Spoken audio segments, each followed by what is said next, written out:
చాలామంది daily calls చేస్తున్నారండి. ఈ కాల్స్ చేసే వాళ్ళందరికీ కూడా ఒక మనవి ఏంటి అంటే ఆగస్టు 15, 16, 17 ఈ 3 రోజులు కూడా పూర్ణమైన మౌనంలో ఉండటం వల్ల ఫోన్ అనేది స్విచ్ ఆఫ్ చేయబడి ఉంటుంది. కాబట్టి దయచేసి 18వ తారీఖు నుంచి కాల్స్ యథావిధిగా చేయొచ్చు.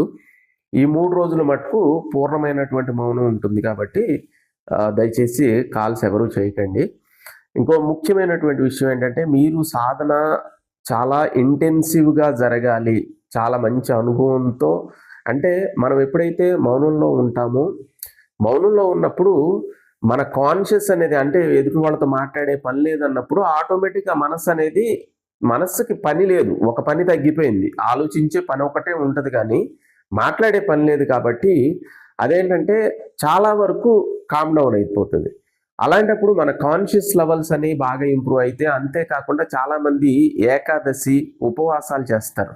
ఈ ఉపవాసం చేసినప్పుడు దాంతోపాటు మౌనం కూడా పాటిస్తూ సాధన చేసినప్పుడు చాలా మంచి ఫలితాలని పొందవచ్చు. కాబట్టి అందరూ కూడా సాధనకి ఇంతకుముందు చెప్పుకున్నట్లుగా 1 గంట ముందు నుంచైనా కానీ మౌనం చేయటం అనేది అలవాటు చేసుకోండి.